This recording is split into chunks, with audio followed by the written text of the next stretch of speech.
introduce to you our today's speaker, our spiritual leader, Reverend Brian Walker.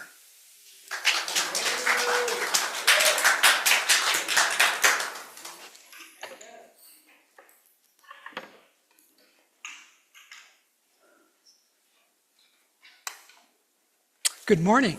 Good morning.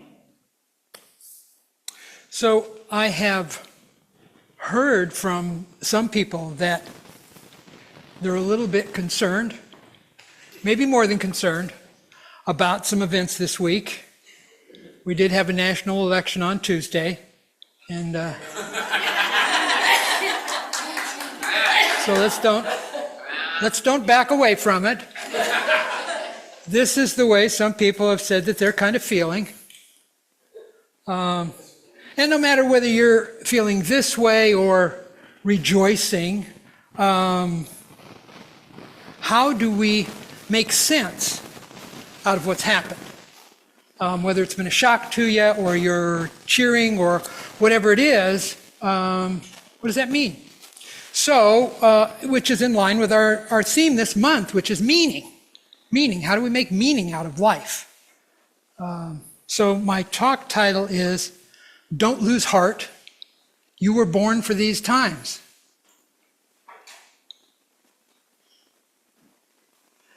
So the first thing is, don't freak out, okay?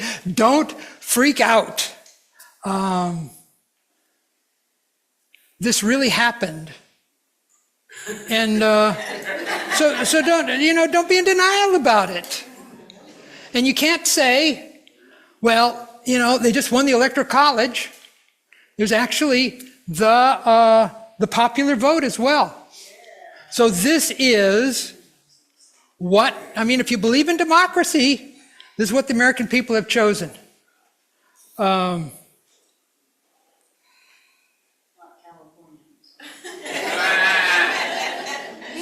So don't resist, We don't need to get a posse and go storm the Capitol building.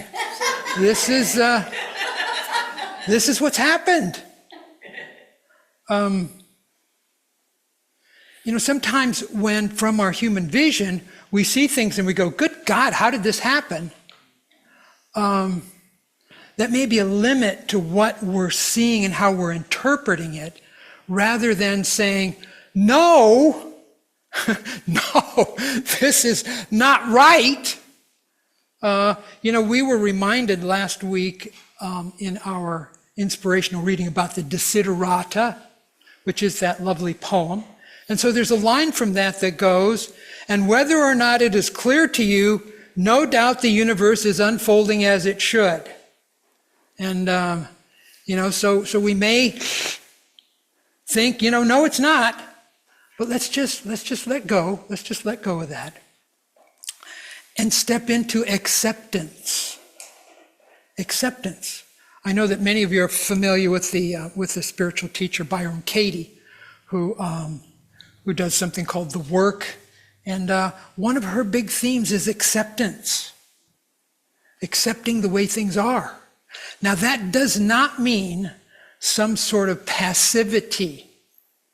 It may stimulate something in you that, you want to respond in a certain way, but accept what is. That's very profound and it's very deep. And it's very important. Accept what is. This is the karmic path for our country. And sometimes our karmic path takes us to places we don't want to go. You ever been there? Has that ever happened to you? Ram Dass uses this expression that I really like. He talks about having uncooked seeds. Uncooked seeds. So maybe somewhere in your consciousness there are some uncooked seeds that might need to get cooked. Breathe with me.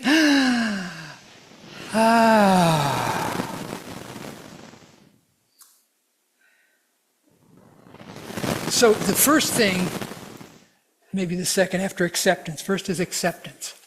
But what I want to present to you is a really important concept, and that is that we are in a transformative time.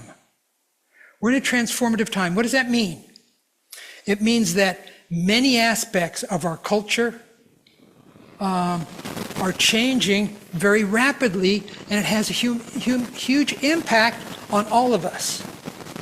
Not only in this country, but the human family, the globe, and the universe. So what we do makes a difference.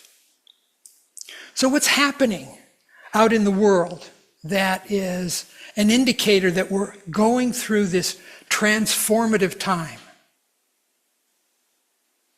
We have this climate change that is really affecting a lot of people in very dramatic ways.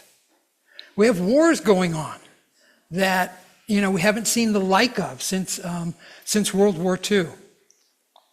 There's this environmental destruction that is devastating the planet. Mass species extinction. That there's a web of life of which we are a part that we are destroying.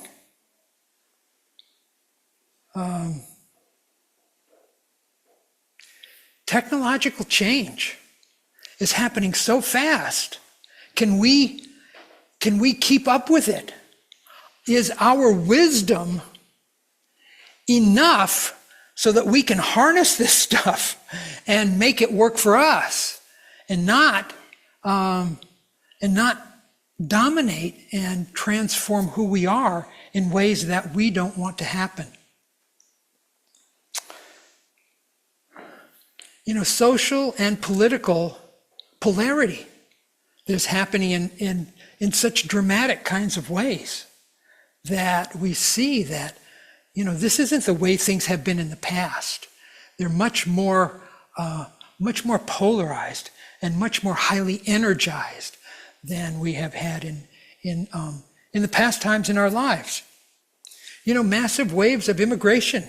So people are leaving for some of the things I've mentioned already, because of wars, because of climate change, that all of these things impact people and they're moving around, and that is causing people concern. How do we handle all of this? It's changing way too fast that some people feel comfortable with. And so the way that it's possible to frame this is when you look at this time from a lot of different perspectives, it's not something that's unexpected.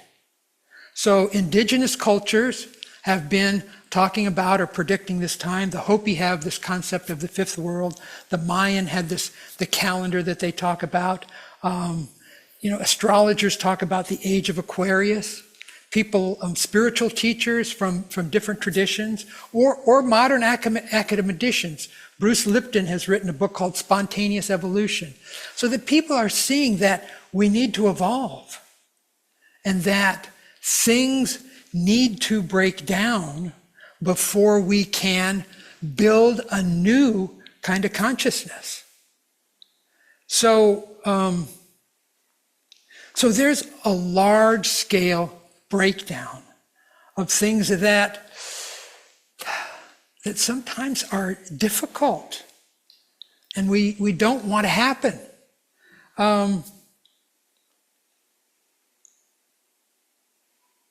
But a way to think about it is that there is, when you think about butterfly metamorphosis, that there is this caterpillar that becomes this butterfly. During that process, when there's a kind of a biochemical kind of soup that is being transformed to this butterfly, the part of the caterpillar that is that caterpillarness is saying, no, this isn't the way that I want it to be. But there's something called these imaginal cells. And within the very structure, within the very being, the heart of the being of that caterpillar is this butterfly. And so it is being transformed in ways that are a struggle. But if there is just this allowance of the natural process to take place, this metamorphosis will happen. And that's part of what we need to, the place that we need to be into. So another way to think about it is that these times are rapid change, chaotic, and you could think of them as being dark. But it's not the darkness of the tomb. It's the darkness of the womb. That there's something that is being born out of all of this that is going to rise to a new kind of level, a human evolution.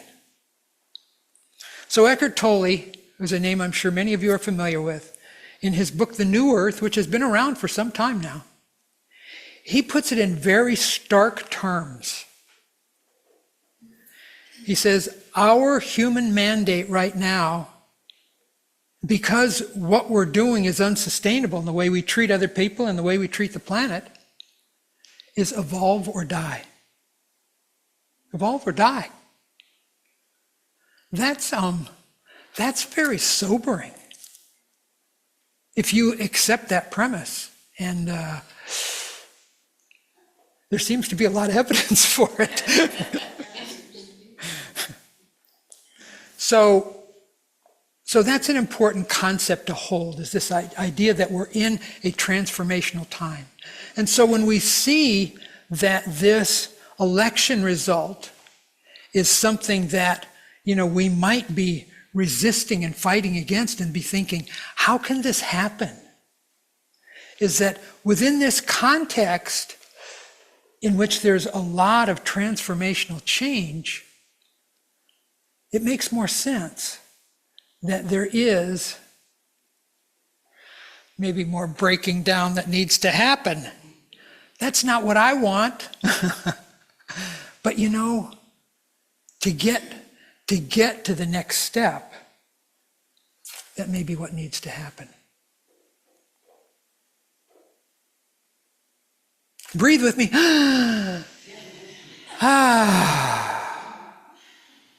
Remember, life's journey always brings us to this eternal moment, okay?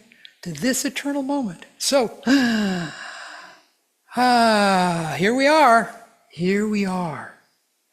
So because of this transformational change, there is a spiritual crisis. Spiritual crisis. So what do I mean by that? That when we talk about spirituality, there is an idea of how we as individuals relate to the greater reality, however we conceive of that. That it's in some sort of context that our own individual lives are lived in some sort of greater reality. And so what is that connection that we have? That's basically what spirituality is all about. The depth of our being and the values that we have, and how do we see that playing out in this bigger reality? But when people have so much change going on in their lives and they look at what's happening, daily, it's very disconcerting. And a lot of people are losing that connection. And so there's this crisis in meaning that people are questioning. What does this all mean? How do I make sense out of all of this? It's very confusing. It's very disorienting.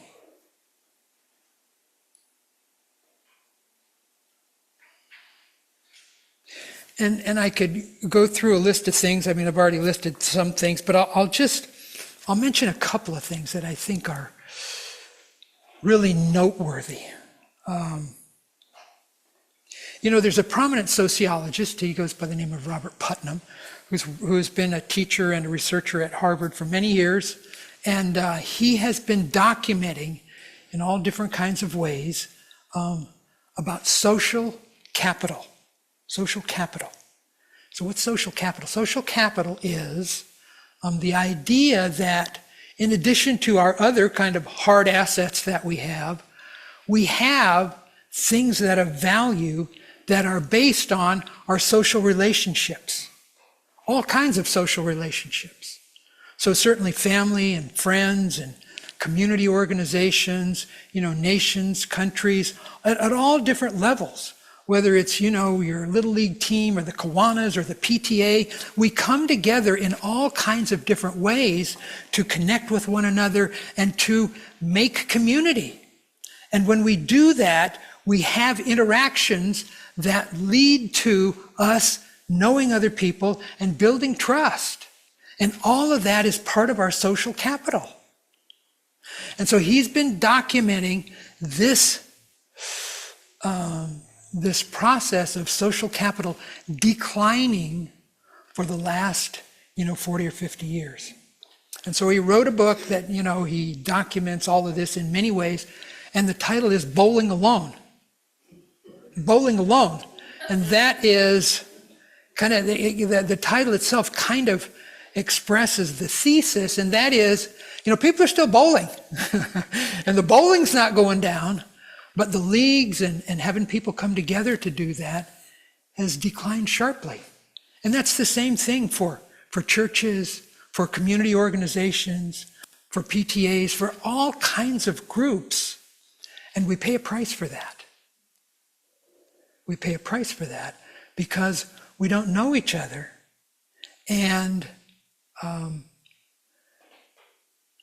it erodes the trust that we have that is the basis for our communal life. So related to that idea, our Surgeon General came out with a report within the last couple of years that documents an epidemic of loneliness and isolation. Loneliness and isolation.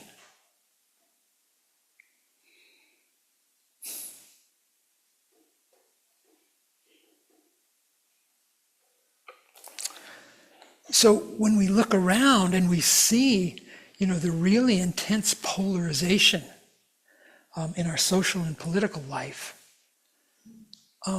it begins to make more sense that people are not as engaged as they have been in the past. And they're, isolating at home and becoming more and more sensitive to all of this social media. I was on the phone with my daughter this week and talking with her about the election results and what's happening. She's a third grade teacher. And so I just said, so how are your colleagues taking it?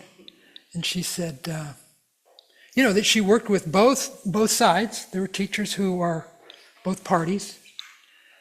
And so some are shocked and some are jubilant. But she related an incident to me.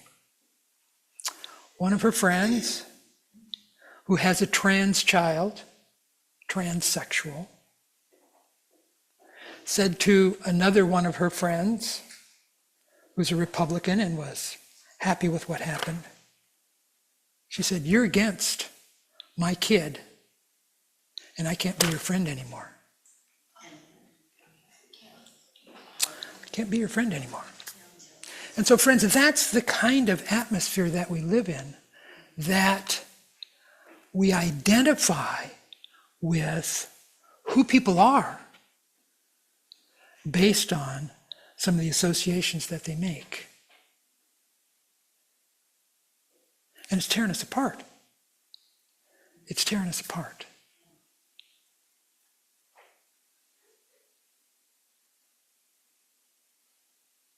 So one other little anecdote that I want to tell you about is, I'm sure you hear a lot about artificial intelligence and how it's going to save us and how it's going to make humans obsolete. And which is it going to be? Well, one of the things that's happening is, because of the sophistication of the artificial intelligence that we can create, is that they become human companions. You might have seen in the not too distant past, there was this movie called She, where this guy, has this relationship with his avatar on the phone. And so it's very intriguing. But in the news just recently, there's a story of a 14-year-old boy who has a relationship with an AI companion who encouraged him to come home to be with her. And he found his dad's gun and killed himself. Because that's the kind of power that when we're alone and isolated and vulnerable to what is happening out there, that can happen. So there is a burgeoning industry now of companies that are creating these AI companions.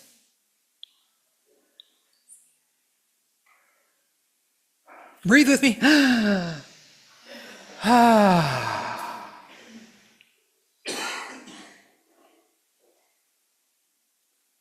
So one other little piece of all of this. There's a lot of data now that show that social media for young people, especially adolescent girls, is having a devastating effect. That there's a tremendous amount of increase in depression, anxiety, low self-esteem, that all of these, especially girls, are having an impact with being on social media, and they're on it all the time. And how do you keep your kid off of it when everybody else is doing it, and it's the only way you can be social? It's tough. It's a very tough nut to crack. So here's the latest news entry this week. Australia is considering a law that would outlaw, prohibit anybody under 16 from having access to social media. That's the kind of environment that we live in.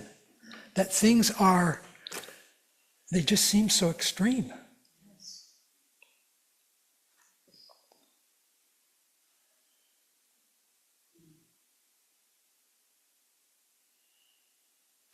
So it's no wonder that there is this loss of meaning and this kind of feeling that, we're in a crisis.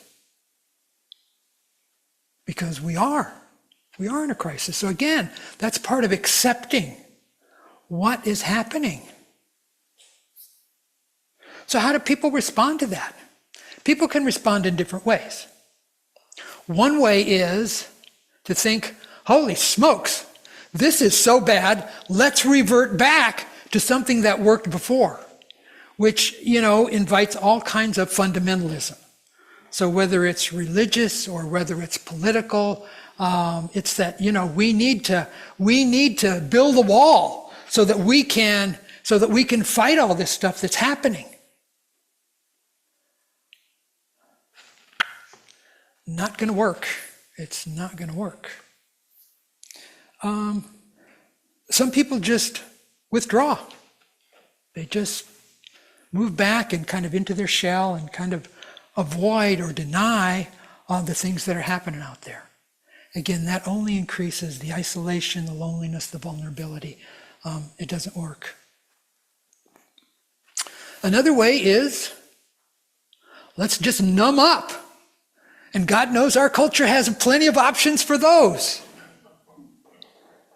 Whether it's booze or drugs or sex or gambling or shopping or sports or, internet, whatever. There is the whole range of addictions that you can choose from.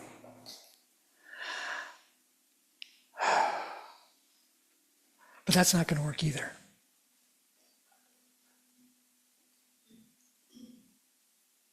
So the question for us is, how do we respond? How do we respond? We in a spiritual community. We who claim that, we've got connections and we've got insight. in the face of these kind of daily, jaw-dropping, astonishing things that are happening, whether it's, a record-breaking flood or fire or some other catastrophe that's happening.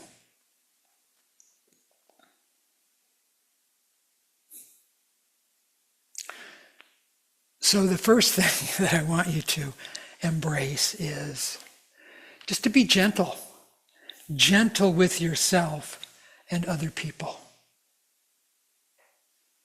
That we need to allow ourselves just to be, to take care of ourselves. If that means to, have a fast from the news that's coming out there, do it. Just say, hey, I'm feeling overwhelmed by this. I'm going to stop the input for a little while. Just take a break. A fast can be a good thing. It can be a kind of a purification. Do a retreat. Whatever it is that your spirit calls you to do, to follow that. For me,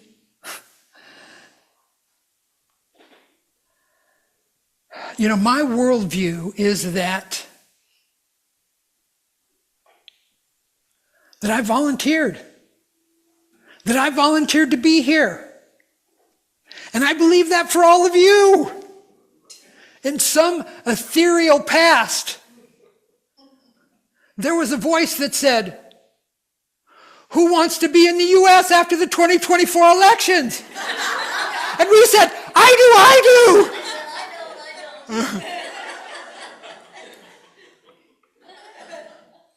And whether you believe that or not, you're here. So, how are you going to deal with it?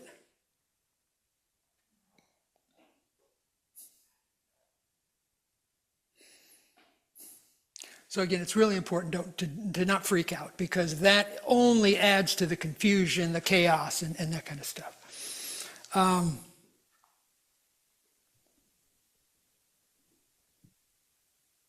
So for me, and I invite all of you into this too, to knowing you were born for these times. You were born for these times. It's not an accident that you're here. And you've got all the resources that you need to move ahead, to make progress, to lead us to the next step in human evolution.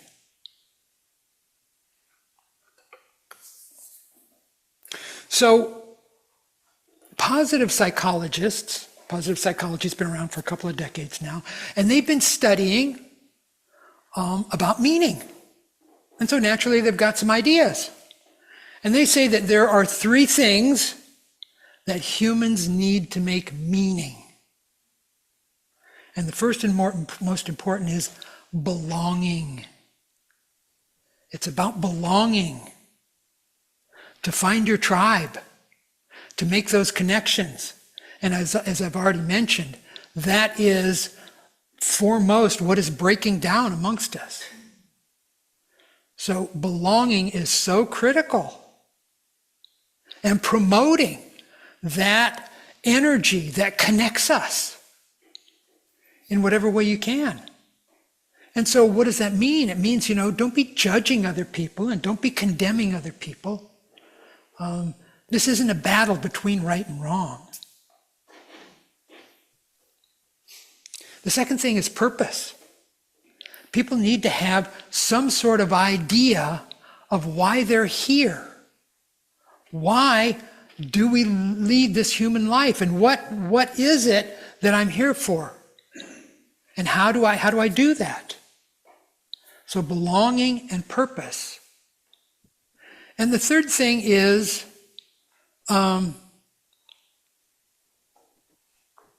significance. Does it matter?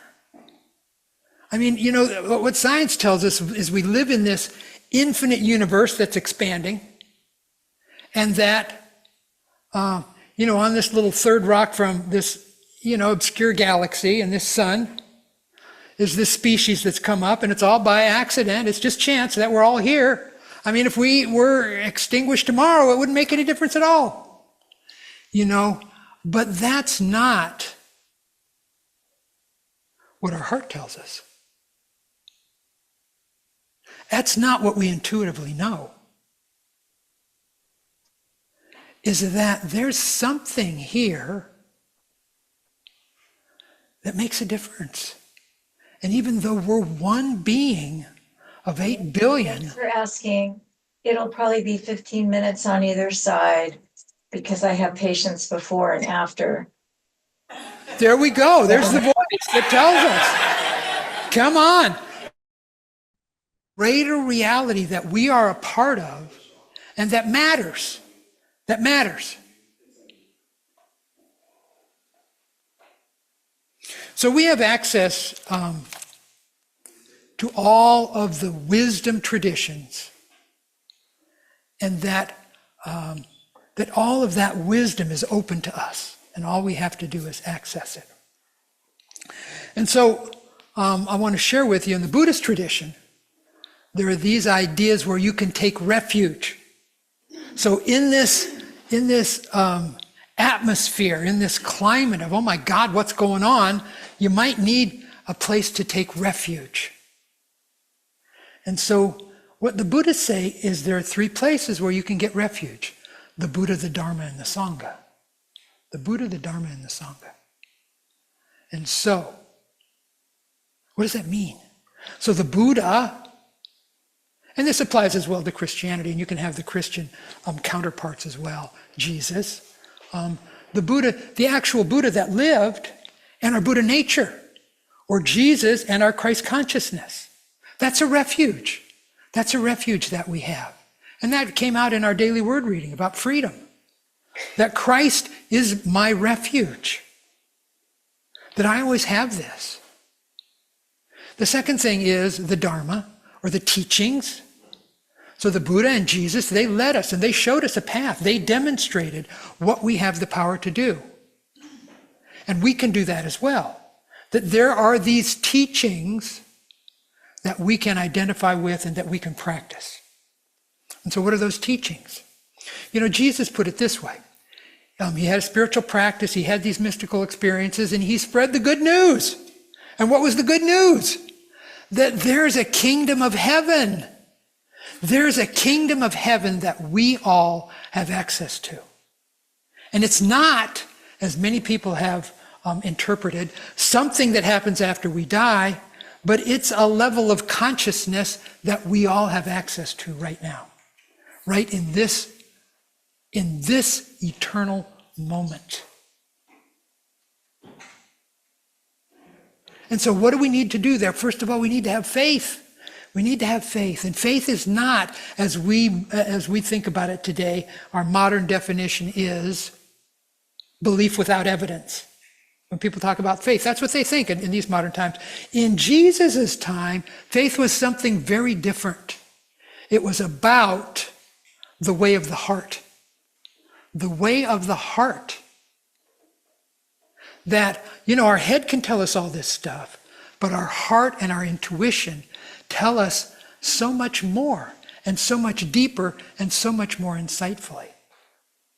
That it's a way about trust, that we can trust that there is this greater reality. We can be faithful to ourselves at the deepest level and to knowing that we can trust and have faith in the world and that there is this universal consciousness that is unfolding in a way that makes sense. And the third thing is the community. The community, the Sangha, the community. So that is the community of all the people who have gone before us, who have shown us the way.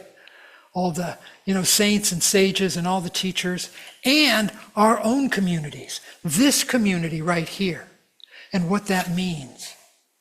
So that each one of us are called to live a life that is filled with meaning. So what do I mean by that? I just talked about belonging, about about purpose, about significance. So we each have a life where we have an opportunity to live that. Okay? And that's so important. So what does it mean? It doesn't mean that we need to change the world. We each just have to do our own part. So whether you're a butcher, a baker, or a candlestick maker, whatever it is, that you do that with enthusiasm, entheos, with God as your source. That's what you're here to do. That's the contribution that you make. As things are crashing around us, we think, I've got to save everything. You don't. You just have to live the life that you are given in a way that makes sense, that you are called to do. I have this quote that I love. It says, don't ask what the world needs. Ask what makes you come alive. And do that. Because what the world needs are people who are alive. Can I get an amen? Amen. Thank you. You still out there? Yes. You got me all aroused now. Put me in preacher mode. And I'm going past my time. Chris is over there thinking, oh, come on, Brian. It's okay, Chris. We're good. Just chalk it up to the chaos that's around us all over. So the other thing I want to bring out is about we have this individual lives and our community lives. I've stressed so much how important community is. And so what I want to call to your attention is, so look on your programs, your bulletins, and here, give me one. That's all right, I got one. And I want you to turn all the way to the back page and see what our mission statement is. And for those of you who don't have a program here, it's we are a heart-centered spiritual community dedicated to empowering personal growth and living the unlimited possibilities of spirit. So each of us has this call to live out our lives with enthusiasm and with dedication, with meaning. And we as a community too have to acknowledge we're spirit-led. Where is this leading us? We have our role to play. So, heart-centered. Okay, what does that mean? It means we're open. In the inspirational reading this morning, I don't know if you picked this up, but there was a talk about a hardening of the heart. A hardening of the heart. So we close down. No, we're not doing that. In spite of what's happened, in spite of this election result, wherever you fall on the spectrum, we're not closing down. We're keeping our heart open. It means that we are inclusive. We're not turning people away. People who are immigrating and doing all this stuff, we're not turning them away. That we're heart-centered, that we have faith. We trust that our intuition and our heart is leading us to a place that makes more sense. Dedicated to empowering personal growth. I love this word empowering because it's what you are all doing when we come to this community and we tell you, you have the power. You have the power in terms of the way that you think and in the way that you practice of creating the reality of your life. And when we come together in community, we support each other and we call each other out and say, yes, I see you and I affirm who you are and you're so much more. You have so much more to give. Living the unlimited possibilities of spirit, okay? And again, that's part of where our faith comes in and our spiritual practice, that we actually experience this greater reality, whatever you want to call it. If you want to call it God, that's great. But we realize that there's only one and it's abundance. It's joyful. And that is what we invite everybody to live into. This abundant joy. And sure, we can get frustrated and disappointed and experience setbacks, but that only inspires our dedication, so we rededicate ourselves to what it is that we know is true, and we carry on. So friends, so who are we? Who are we? I invite you to step into that, to ask yourself that. To ask yourself that right now. To ask yourself that as you live your life. To ask yourself that as you're dealing with the challenge of these election results and the challenge of what's happening in the larger world around us. Who am I? How do I respond to this? And so for me, I say that we are heart-centered spiritual practitioners, that we are deeply concerned about human suffering, that we're deeply concerned about what we're doing to the planet and how we are crippling our environment, that we are deeply concerned that our loss of community is inviting people to make war with each other, that we are deeply concerned that we see people as other, not part of the one that we affirm that we all are all a part of. So the way we create social change is through love and through promoting the common good. And all of that lies within our own individual consciousness. That's where it starts. That's where it starts, is our own individual consciousness. So, to create a wise and loving world, we need to first become wise and loving ourselves. And it's who we are in our true nature. But we need to cook those seeds. We need to take the next step. We need to have faith in our spiritual practice. You know, if your world is wobbling now, that might be a message to you to look on the dashboard of your life and saying, oh, are you keeping up with your spiritual practice? Is that blinker going off saying, oh gosh, what's happening? Do I have a foundation that I can count on? And you do. The Buddha, the Dharma, and the Sangha. Don't abandon it. So it's our time, friends. It's our time to be the change that we want to see in the world.